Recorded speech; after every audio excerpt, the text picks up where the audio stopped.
Good evening, everyone. May I start by apologising that we're a few minutes late. I was actually hoping that we might see a few more members come in, but we haven't.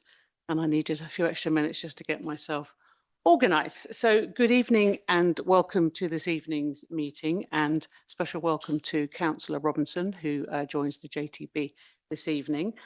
Before we begin, usual reminder about going through the chair to ask officers questions, but I don't think that's going to be too much of a problem this evening because we are light on officers, so I'll get that out there straight away. So thank you for your cooperation in advance, and I will now start the meeting. Phil, apologies. Thank you, Chairman. We've had apologies for absence from County Councillor Mail and County Councillor Fothergill, District Councillor Barnes and District Councillor Haslam, and Councillor Marshall is not here as a calc member. He is here as a substitute for Councillor Perry-Cole. Thank you. A lot of apologies there. Okay, let's move to item 1 of the agenda, pages 1 to 4 of your supplementary agenda. And we are asked to agree the minutes of the meeting of the board held on 17th March 2026 as a true record. Everybody happy with that? Thank you. Everyone, Phil. Item 2, declarations of interest not already declared. Councillor Robinson. Thank you, Chair. I'd just like to declare an interest in item 4A. I was one of the petitioners who signed the petition, and I also organised the traffic count that was submitted to JTB last time. Sorry, I can't see you. There we are. Sorry, I'm not actually hearing you very well. I think you might need to. Yeah, sorry, I'll repeat that. Or you can move the microphone, one or the other. Sorry. I was one of the signatories to the petition for the crossings at Bessels Green. Right, I was yes. one of the active members to organise it, and also I organised the traffic count. So it is close to my heart. Thank you. Thank you. Noted, Phil, happy with that? Okay, so we now move to item 4, and this is the petition received by the board at the previous meeting for the a pedestrian crossing at Bessels Green. The papers are pages 1 to 4 in the main reports pack. So at our last meeting in March, the board was asked to consider a petition calling on Kent County Council to assess the need for a formal pedestrian crossing on the A25 Western Road in Bessels Green. Members were supportive of progressing the petition for investigation by KCC and agreed that the concerns raised should be assessed by officers, with a report to be brought back to a future meeting of the board. The proposed crossing also has the support of the local county member and board member, Councillor Nigel Williams, who is sponsoring the scheme. Officers have since undertaken a review of the request in accordance with current guidance and best practice. The assessment included an on-site inspection traffic surveys, a pedestrian count and a desktop survey. The findings of the assessment carried out by KCC officers are covered by the report in your papers. The report concludes that the location currently does not meet the requirements for a pedestrian crossing. However, KCC will continue to work with Chevening Parish Council and local member Nigel Williams to explore whether alternative measures could be introduced to improve pedestrian safety across the wider area. So unfortunately, the author of the report, Whitney William, I think is how you say it, is unable to be with us this evening. So what we are proposing to do is take a note of anything we can't answer this evening, of questions or any further actions. So you're going to just have to bear with us on that one. All right. So before I open up for questions and comments, I'd just like to ask Councillor Nigel Williams if he would like to say a few words before we begin. Thank you. Oh, my mic's now working. Yes, I would, Chair. Obviously very, very disappointed at the outcome. But a lot of experts had looked at it. I'm not giving up. I have arranged now a meeting with the top officers at KCC so we can discuss the results. I know Sandra has given a response, so we'll handle that. I think best to take that to the meeting first and then discuss it at our next JTB afterwards. But we're going to be meeting Sandra, Nigel Rowe, Community Engagement Officer, Whitney Gwilym, Road Safety Engineer, Project Manager, and Paul Leary, Planning Advice Principal. Unfortunately, won't be able to meet Tim Reed, the top director of all of them. But we're having a meeting. It'll be in 2 or 3 weeks' time. The next 10 days, obviously, I'm up to my eyeballs with Reg 19, so that's not going to happen. But probably the week after, or when Sandra has time. I've said I was trying to get a meeting. I haven't told her with who, because I've just got the telephone calls tonight about it, but I have been in touch with them. So I think the best way forward is to wait now until we have the meeting. We can discuss it with those highly qualified people and see if we can progress it further, and put some arguments against what they put down as well. But it's no point discussing it tonight because they're not here. But it will be discussed fully with them, and we'll discuss it, I think, at the next JMT. Thank you, Councillor Williams. I mean, that's extremely helpful under the circumstances, because we already have an action before we've even begun to review the findings of the assessment, with those KCC officers that carried that out, and local members. And I believe you've Councillor Robinson is also invited to that meeting. So on that basis, I think Councillor Williams is absolutely right. There's not much point in having a debate because the picture may be shifting, but I'm happy to take comments, happy to take queries. Councillor Strefford, you're looking at me very quizzically. I feel like I've done something wrong. So you just have to bear with us. So I'm going to open it up. Do we have any questions or comments on the officer's report? Councillor Robinson. Thank you, Chair. I will try to be very brief.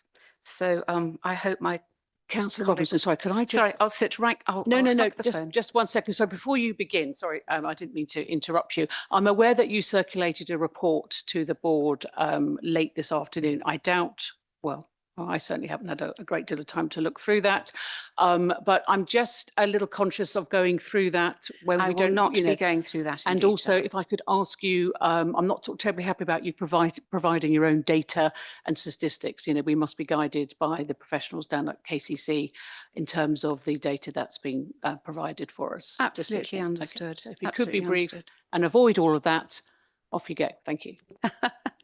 Thank you, Chair. So I appreciate they're not here, but for the record, I would like to thank the officers for their work in assessing the petition and preparing the report. I've brought it down to 3 concerns that there is evidence that is omitted from the report, and that evidence is essential to reach a conclusion on the thing. And the 3 concerns I can group around the lack of traffic volume data, the content of the recent site visit, which is minor, and the feasibility constraints.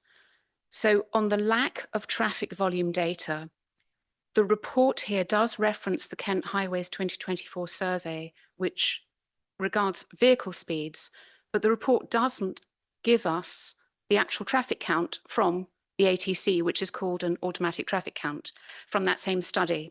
And so it also overlooks, and I appreciate this is homegrown, but it was statistically very tightly done, is the local traffic count submitted alongside the petition, which recorded peak flows between 1,200 and 1,300 vehicles per hour at this location. So this means the report just lies on that one single pedestrian count on one day in November 2024, 19 months ago, which showed, of course, only 16 crossings in a day. And the thing is, I think we're all aware of this, but if you forgive me, I will be clear. A low count doesn't mean low demand. A low count of pedestrians crossing a road, depending on how safe it is, can indicate suppressed demand. So there are residents who do want to cross, but they're just too terrified to try. And I think Councillor Williams will back me up on this. What we then do is we just do ultra short distances by car, which is hardly encouraging active travel, which this forum is so keen to support. We can also look at the petition. I mean, the fact that it was signed by over 1,000 residents, and there are more who would like to have signed, but the petitioner said we only need 1,000, does reinforce that there is a desire for a safe crossing at this location. So that's on the lack of traffic volume data in the report. Secondly, the recent site visit, it is welcome and I'm grateful for it, but it lasted just 45 minutes and it was undertaken between 2:15 p.m. and 3 p.m. Now, this is entirely during school hours. It's outside peak traffic hours, and it therefore cannot reflect the hazardous conditions that residents with children or students getting off buses do face when at peak times when demand is highest to cross. Thirdly, the feasibility. The report quite rightly highlights the constraints regarding visibility and footway widths at this location. And these are legitimate concerns. I fully recognise that. But we do have historic roads, a lot of historic roads in Kent, and we can and do manage to find solutions. And if I'd just like to give an example, further down exactly the same road at Riverhead, the crossing there has the identical footway widths, 1.4 metres, and it has significantly less visibility if you're on the south side than you would have at Bessells Green. In fact, it's only 17 metres of visibility if you're standing as a pedestrian. Sorry, that's my personal little surveyor's wheel. You told me not to bring in my own data, but there we are. But there is a crossing further down that deals with these constraints quite happily and is heavily used. All this and more in the longer email I sent around this afternoon, and thank you. I did not expect anyone to have read it before this evening. That's a bonus. So if I can just sum up, last meeting, JTB members unanimously supported this progressing this petition, and I think everyone, all 1,000, are very grateful. Tonight, I just have a simple question. Can we here tonight be satisfied that all the relevant evidence has been considered before closing and coming to this conclusion, given that this current report both admits the 2024 Kent Highway's own traffic count data at this location and also does not consider the 2026 traffic count that was carried out in February and does not address or assess the possibility of suppressed demand? And I think the answer is we don't yet have all the evidence in front of us. This report is not yet sufficiently conclusive. So if I can recommend that JTB, the board, requests a slightly revised assessment report, which one, incorporates and uses both the unused sets of traffic volume data as evidence, and also gives explicit consideration to the existence of suppressed demand, and that to be done before any final conclusion is reached regarding the need for or the feasibility of pedestrian crossing at Bessells Green. Thank you very much. Thank you, and well done. You managed to summarise that quite well. I would just say that it's my understanding that the officers made that initial site visit and pedestrian count as an initial assessment before going on to undertake what are quite expensive, automated pedestrian traffic counts. And I think we can all see the sort of sense in that. There's no point going ahead if it's felt that there really isn't the demand. That's not to say that there isn't a demand. So that's my understanding. And the traffic volume data would have been part of that ATC, as you say. But I don't think the fact that it's not mentioned in the report doesn't. I don't think that means it hasn't been considered. It must. I'm sure it must have been. But please raise your hand if you wish to speak. I was mis-sentenced there, so I'll come back to you, Councillor Stretford. But I think the sensible way forward here is for your report to be looked at by the officers and for them to answer those outstanding questions. And then when you have your site meeting, you'll have an opportunity to address them directly. So I hear what you're saying, but I think they're sort of jumping to some conclusions there. Councillor Stretford, you seem to be nodding now. Are you happy with that? I was thinking two things, Chair. First of all, I think it's dangerous to assume that if something isn't there, that it has been considered. I think it needs to be explicit in the report that it has been considered. And but my second thought is it's great to hear that there is going to be a subsequent meeting which will be able to consider further this. And I would recommend that they also consider what Councillor Robinson has suggested. My third point is more a procedural one, which it is really disappointing to have a report from officers and have no officer representation from the county here. I mean, and I think that if you're going to gather the numbers of people in order to make the decision, that we should, as a board, write back to the county to say that in order to have a proper discussion and understand what has and has not been considered, and to do kind of with best efficiency in mind, that they should provide officers to these meetings. And I'm really disappointed that that isn't possible this evening, but I take the points that have been made and look forward to a good conclusion for residents in Chipstead. Thank you. Just taking your last point first on the lack of officers being present here this evening. This isn't the first time, it has been raised several times. There are very few, I think there are 2 county members here, Councillor Truder on the back row. I'm sorry? Oh, sorry. Oh, Councillor Williams, sorry. How could I forget? I see him as a fellow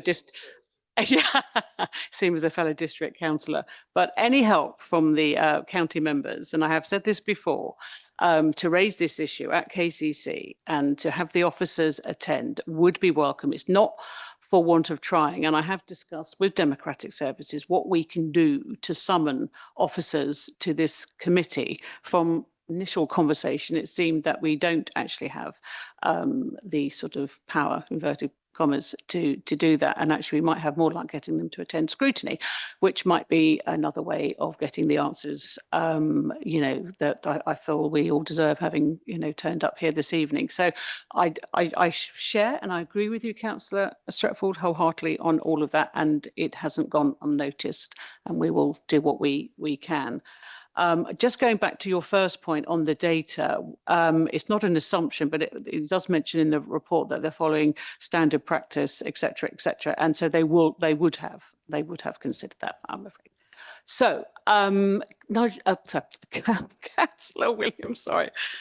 Did you have your hand up earlier? Sorry. Yeah, just very briefly. First of all, thanks to Sandra for that, and thanks for Councillor Stretfield. I agree with 1, 2, and 3, especially 3. The reason I've called this meeting is to keep this alive. If we just made little decisions at this meeting now today, it won't go much further. So that's why I've called the meeting. It'll be alive. We won't stop trying. Don't you worry about that. Thank you. Thank you. That's much appreciated. So if there are no more questions or comments, the Sevenoaks Joint Transportation Board is asked to note. Oh, I beg your pardon, Councillor Truder. Sorry, I didn't see your hand up there. Yes, sorry, Chair. Forgive my ignorance here, but are we here this evening to speak for or against this proposal or not? Or has that time been and gone? That time has been and gone. Fair in enough. The sense that we. Okay. The only reason I say that is I did briefly look at Councillor Robinson's report this afternoon. I did prepare a quick response, but obviously that time has been and gone. But if Councillor Truder, if you wish to say a few words, you're more than welcome to do so. okay, thank you. Having considered the original assessment report, the supplementary observations submitted, the petition evidence and the the available traffic data, it is apparent that there is a strong case for progressing the provision of a pedestrian crossing facility at Bessells Green. The report correctly identifies that the A25 divides the community, with residential properties, bus stops and local facilities situated on opposite sides of the road. It also acknowledges that school-aged children are required to cross the carriageway in order to access public transport. These factors demonstrate that crossing the road is not merely a matter of convenience, but forms part of many residents' daily journeys. The evidence available suggests that traffic volumes in this location are substantial. The February 26 traffic survey records peak flows of approximately 1,200 vehicles per hour in the morning period and approximately 1,300 vehicles per hour during the afternoon peak. Traffic levels of this magnitude create a significant barrier to pedestrian movement and contribute to community severance. While the November 24 pedestrian survey recorded relatively low crossing numbers, observed pedestrian activity alone should not be regarded as a complete measure of demand. Where traffic conditions make crossing difficult, actual crossing numbers may understate the number of journeys residents would otherwise make on foot. The concept of suppressed demand is well recognised in transport planning and is particularly relevant where communities are physically divided by busy roads. The petition signed by more than 1,000 residents provides compelling evidence of local concern and demonstrates a clear desire for safer and more convenient crossing opportunities. Although petition is not a substitute for technical assessment, it is an important indicator that current conditions are not meeting community needs.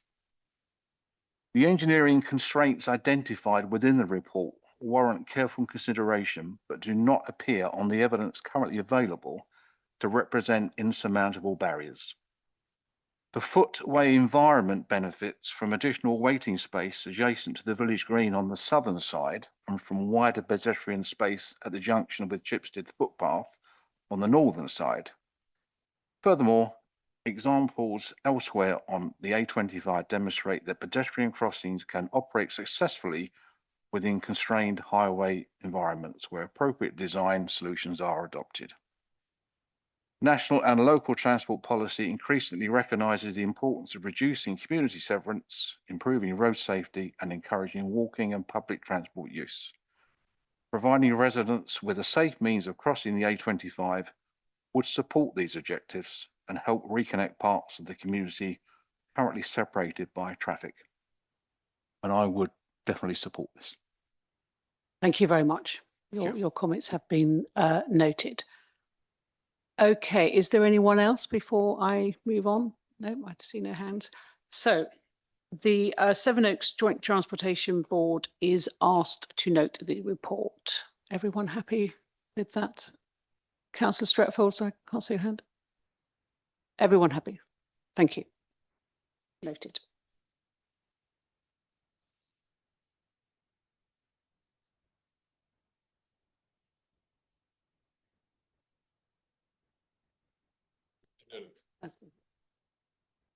Yeah, I think we covered that, yeah.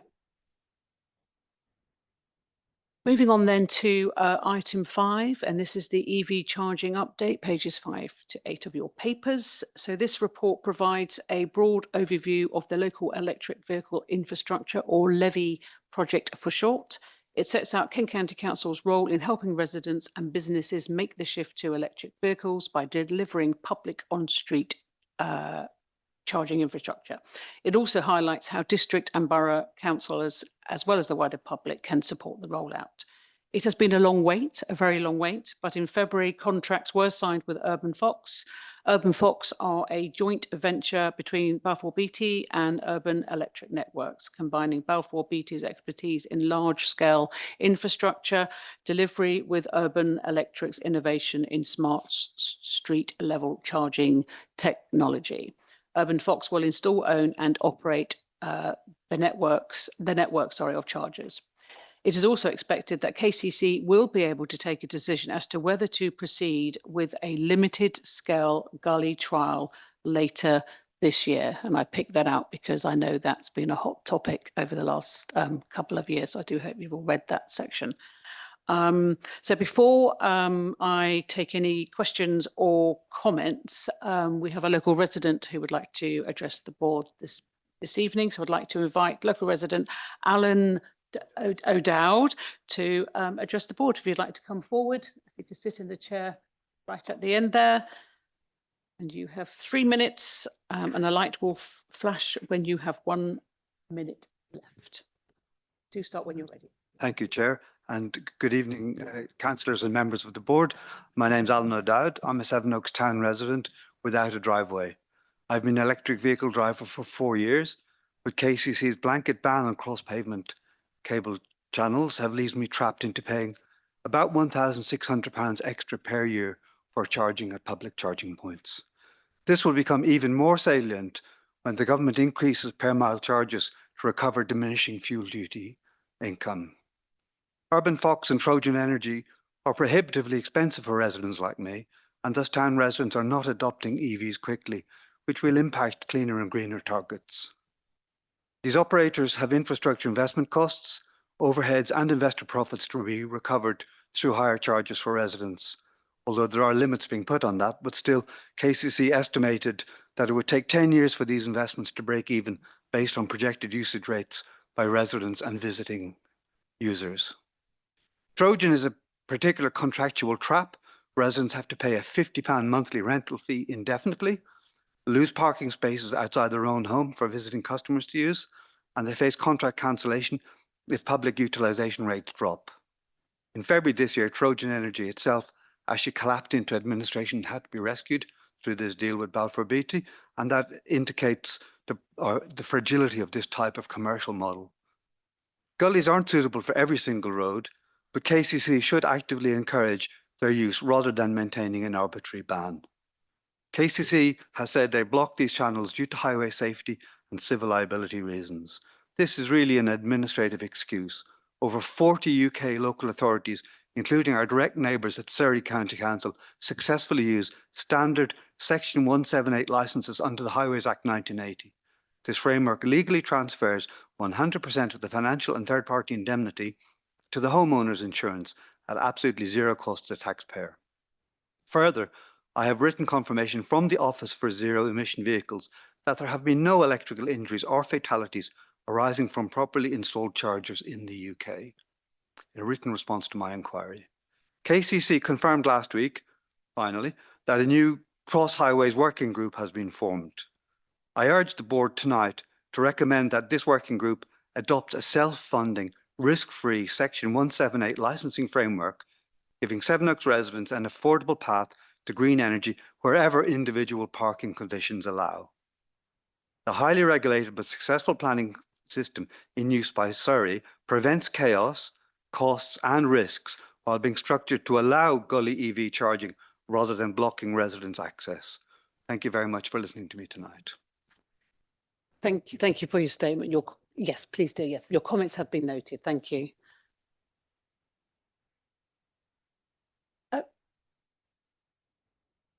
Thank you. So, as you've probably already realised, Tim Middleton, the KCC officer, author of the report, is also not able to join us this evening. So again, Phil will be taking notes of any questions or actions which will be followed up, and that's how we will proceed again. So if there are any questions or comments, Councillor Streffold.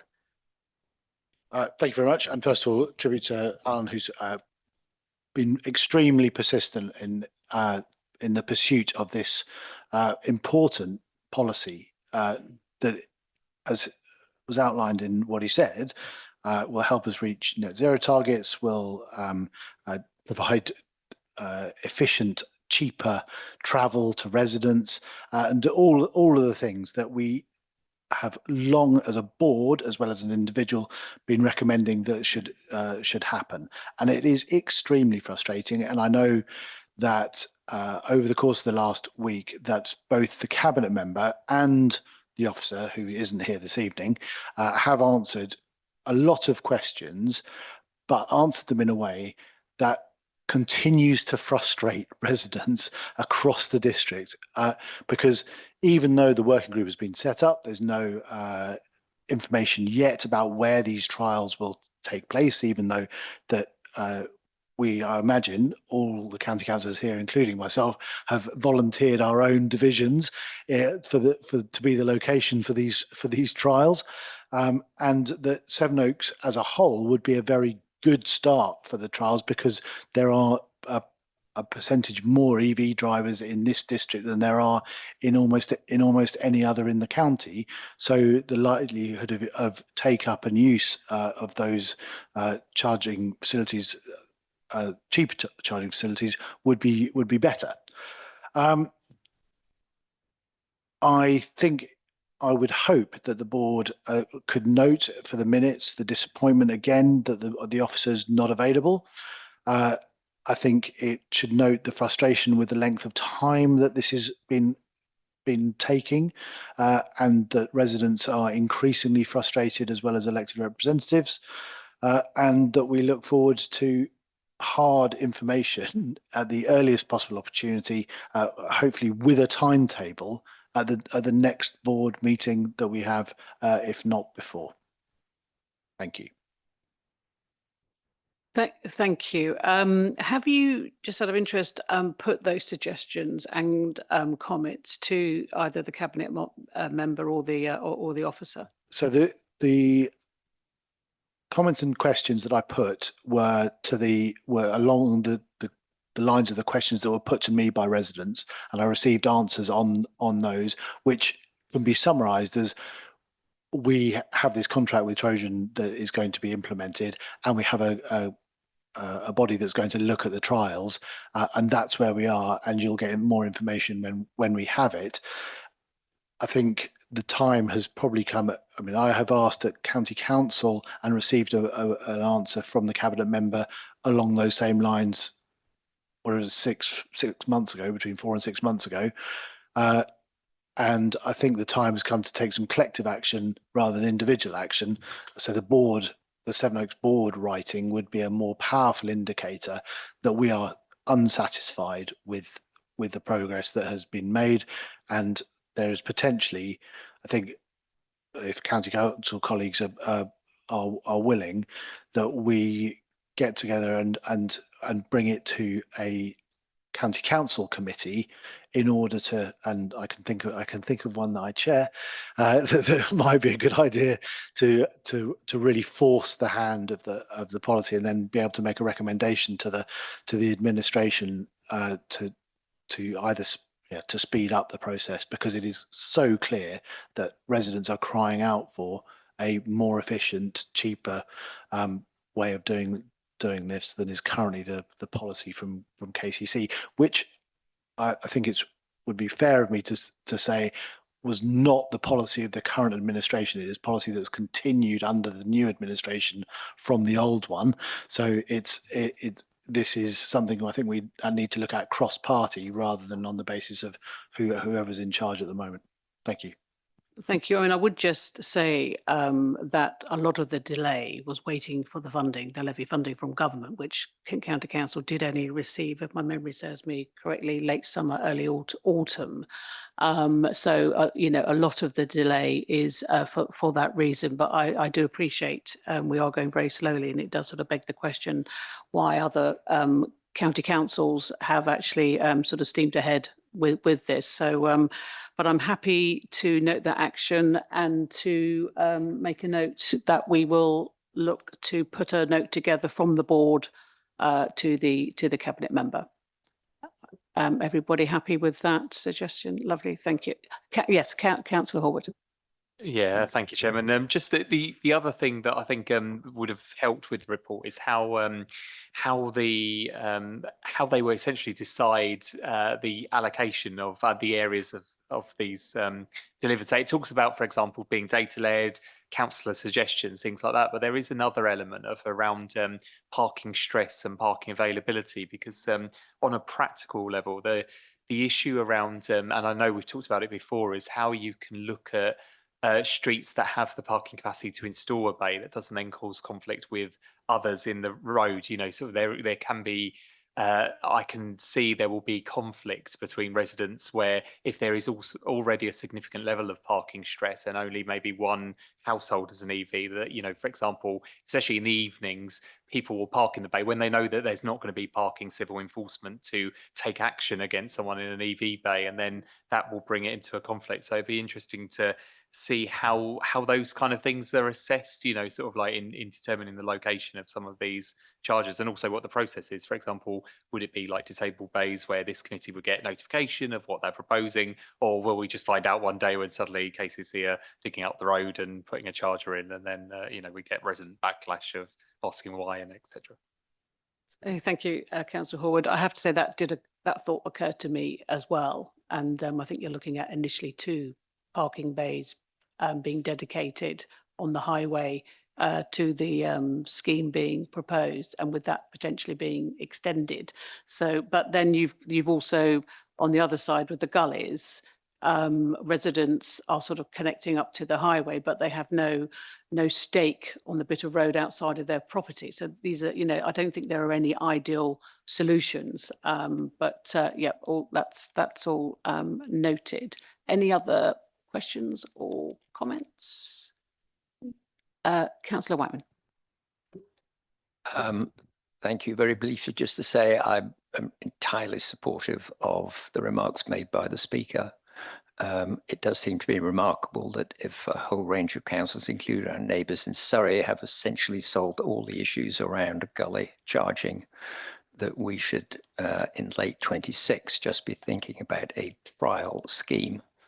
To the extent that there is a trial scheme, I'm sure we would be delighted to host it here in Sevenoaks. And I'm sure the Sevenoaks Town Council would be happy to provide any support that it could. Thank you. I'm not sure that they've necessarily, solved all the issues, but thank you for that support from Sevenoaks Town Council. Does that extend to funding as well? Because that would always helps move things along the way. Any other comments or queries? No, that's lovely. Okay, so we'll go back to the papers, and Sevenoaks Joint Transportation Board is asked to note the report. All those in favour? Everybody happy? I know you're not happy with it, but you're noting it. Thank you. Right, we are whizzing through the agenda this evening. So we're now on item 6, and that's the Highways Forward Works Programme, pages 9 to 24 of your report.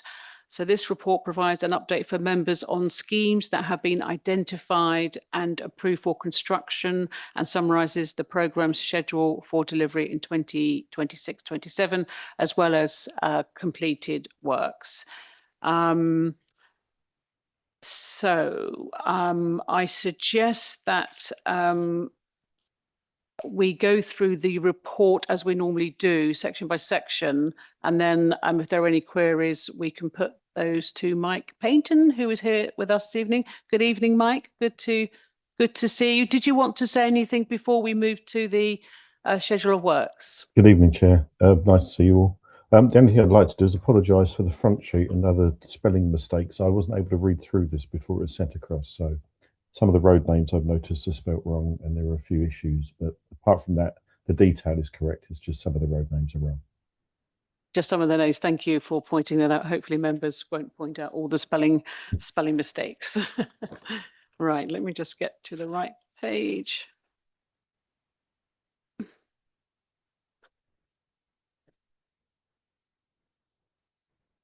So if you can turn to Appendix A on page 11 of your papers. So this is the section which covers roads, footways and cycleway renewal and preservation schemes. Councillor Stretford has put me to the post.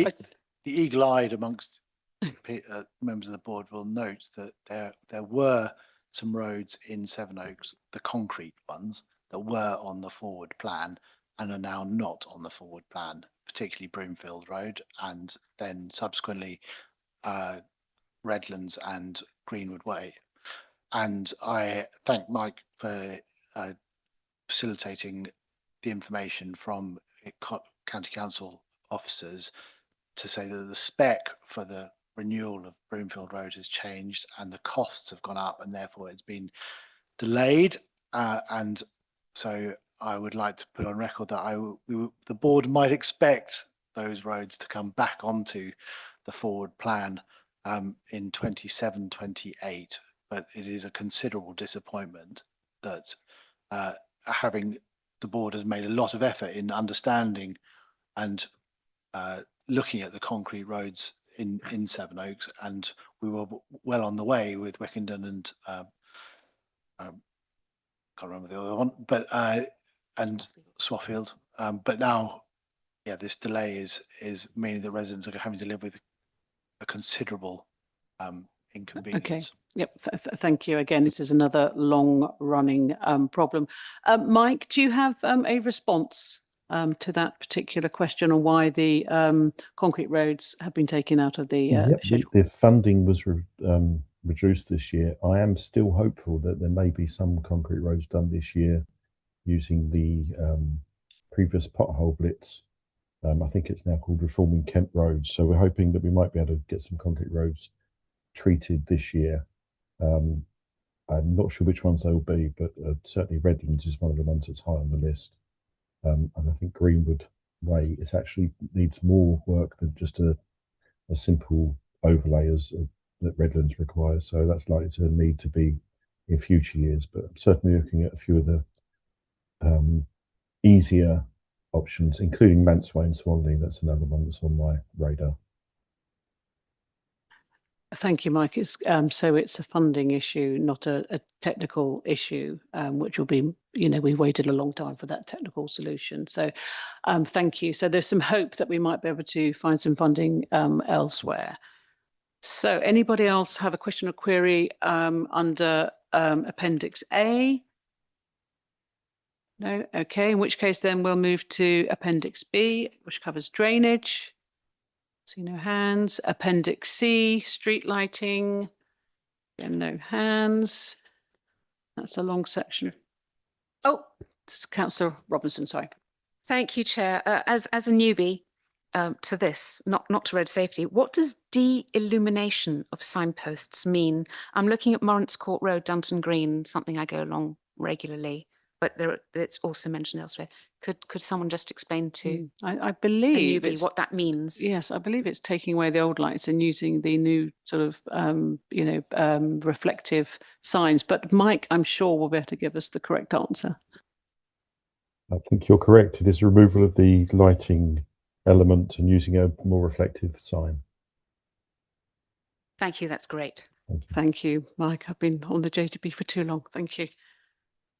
So where were we? We were on lighting. Yes. So we're now moving to Appendix D, transportation and safety schemes. Oh, sorry, Councillor Robinson. Sorry, I can't see you behind Nigel. Sorry. I'll hug the thing again. I just wanted to say, brilliant news about Westram Hill, that it's going to be reduced. Really, thank you for all of us who live in that area. And also, I was interested on the A25 Westram Road, A21 off slip in Chevening. Again, forgive the newbie asking about these procedural questions. I presume, is the design, as it's in design phase, is the design shared with our member, Councillor Williams? Is it also shared with the relevant parish council? Or is it just something that where the information is designed within Kent Highways and then implemented? Thank you for the question. I would think not, unless it was a member-driven scheme or part of some other wider scheme that comes through the JTB. But Mike, again, am I right there? Thanks, Chair. Yes, you are quite correct. There wouldn't be any consultation on the lining and rationalisation scheme. Thank you. Yes, we really do need to leave those finer technical safety details to the experts. Right. If there are no more hands, Councillor Robinson, I've got a hand up again. I can't see from here. Okay, so I sent in my, I did send in my couple of typos directly to the officer because it just felt unkind to do it this evening. I'm sure they were very grateful. Okay, then so if we can move to Appendix D, transportation and safety schemes. These are casualty reduction measures. Any hands? No. And then we have the externally funded schemes, just a couple there. And then we move on to Appendix E, developer funded works. And this is always a big section. It's good to see the developers paying for it all. Councillor Horwood. Yeah, just on the, it says Broomhill, London Road, the new bus lane. I think that's probably out of date. That's obviously been superseded by the further down works by the roundabout, which I had a meeting with KCC officers earlier today, and Councillor Trudeau did as well. Thank you, Councillor. We'll just check in with Mike. Is that noted? You're aware of that? Yes, I'm well aware. Thank you. Yep, brilliant. Thank you for pointing that out. So if there are no more questions onto that section, then we'll move to finally, Appendix F, but there are no bridge works. So I do believe that is the end of the Forward Works programme.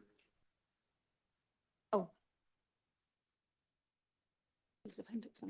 Oh, so there is. Should have turned the page. There's an Appendix I. You're all nodding off there. It's only been a short meeting. So the road markings on the back of your report. Anybody have any queries? No. Lovely. That is complete. Mike, thank you very much indeed for your report. Hang on. There's a hand up now. Councillor Trudeau. Sorry, Chair. Is it possible to just ask Mike just one question before he goes? If it's relevant, yes. Okay. Yeah, good evening, Mike. We've got some initiatives in my division of Hextable that Nigel Road has suggested. But he's waiting on indications of funding, which was dependent on the new contract starting on the 5th of May. Can you update us on how that contract's going and when we might get some indication from KCC when they want to put their hand in their pockets on this or not? Mike? Thank you, Councillor Schroeder. Unfortunately, I can't really give you any information on that because that's dealt with by the West Kent Improvements team. The new contract has started slowly, as is always the way with these new contracts. They're well underway. They're only 5 weeks into the new contract, and it takes a lot of time to get the wheels rolling in the right direction. But we seem to be making progress now, and I'm hopeful that the works will start taking place from sort of the middle of June onwards. So I'd imagine that any time now, any work could be done. It's just a question of, as you say, where the funding would come from for these works. Thank you, Mike. That might be a good item to bring back to the board, actually, maybe in another sort of 6 months, or maybe that's not a little too soon, but certainly by the end of the year to see how that new contract is working out. Right, if there are no more questions, again, the board is asked to note the report. Thank you, everyone. And thank you, Mike. Good to see you. And that sort of more or less brings us to the end of the meeting. I was just going to ask, as I always do, if members have any suggestions for the work plan. I see no hands. Oh, Councillor Stretfold. So we obviously the working groups had a few meetings about LC WIP and the next active travel schemes that were a subgroup of this board.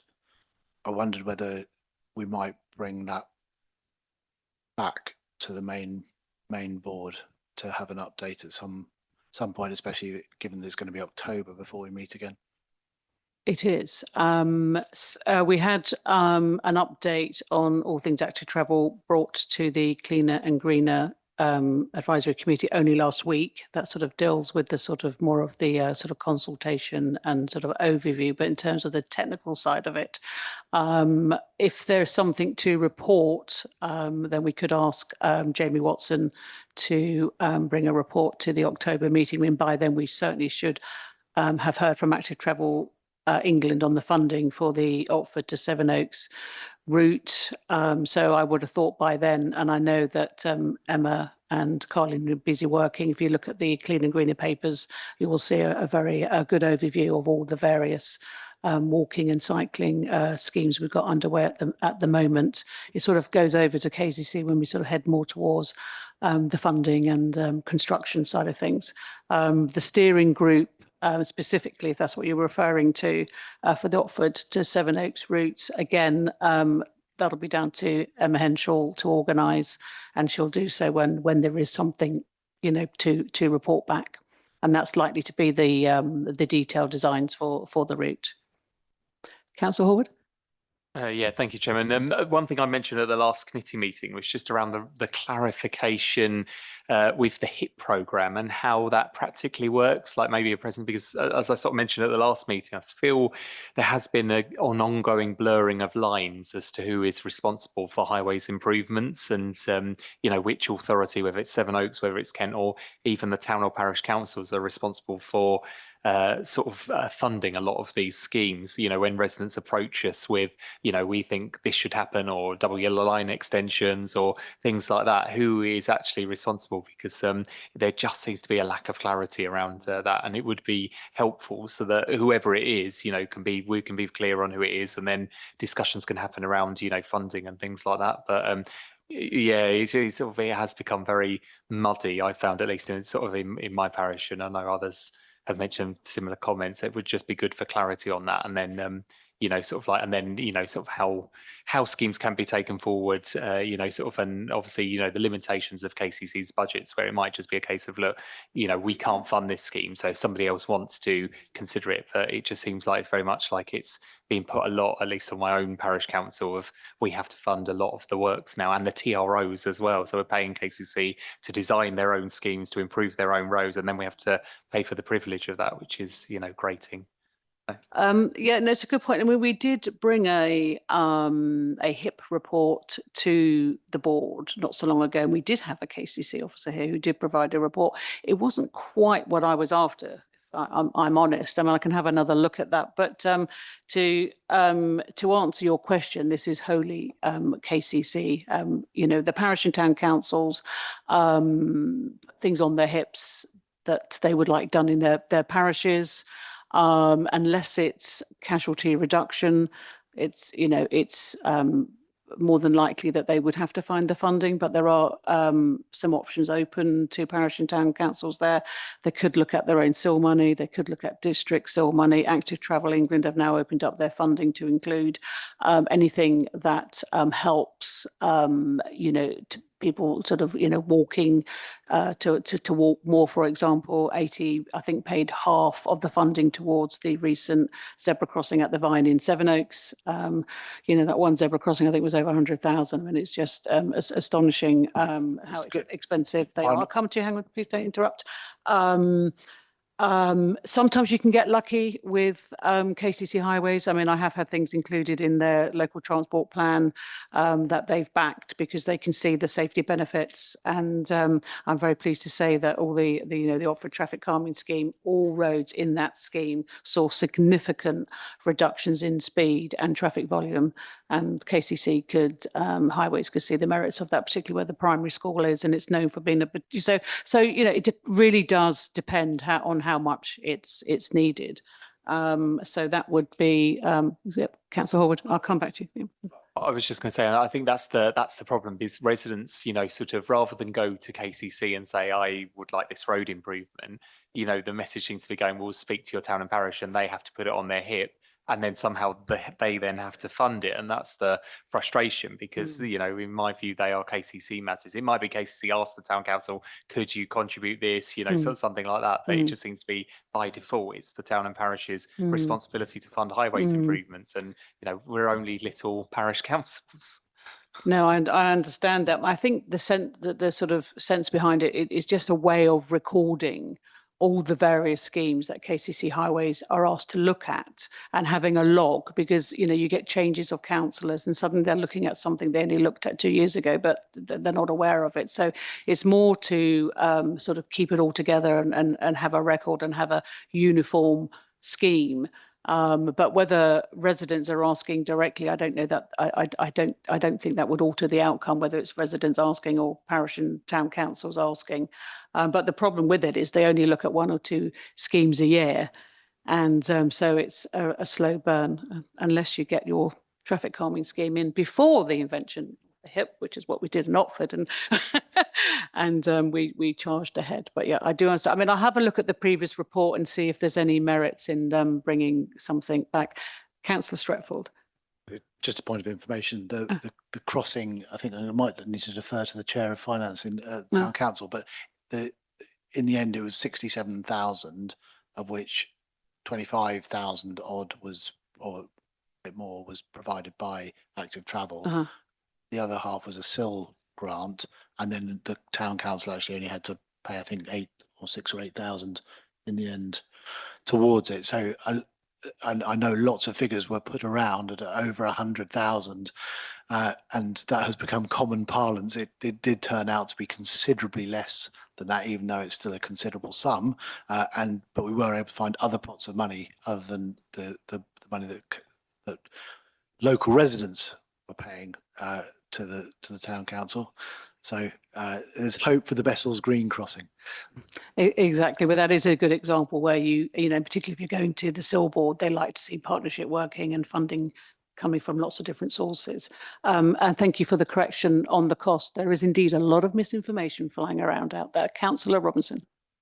Thank you, Chair. I just wanted to support Councillor Horwood's say along with him as a representative of rural parishes, which really have some of which have very modest precepts.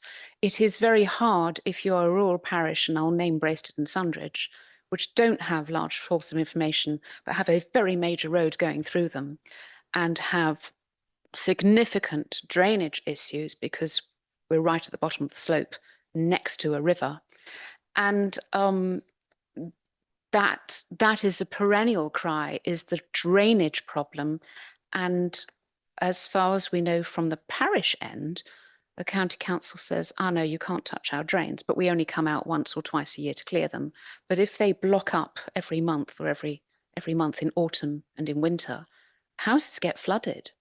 And we have to have people put sandbags. So I really appreciate a 101 on HIP programs so that I can help, well, and Councillor Williams, of course, even more, but that we can really help our parishes understand the strengths and where we could possibly raise other money, you know, and help these jobs be done, because we can get hundreds of residents affected by one block drain. Okay. Thank you. Thank you. to I mean, Councillor Horwood. Brilliant idea. Just to point out that KCC highways are responsible for maintenance and maintaining drains and the highway. Right. Well, that was your suggestion went down really well there, Councillor Horwood. As I say, I will have a look at the previous report and see if we can provide a sort of clear brief, and maybe members might like to help in that. Actually, any suggestions would be welcome. All right, so that brings us to the end of the meeting. Just before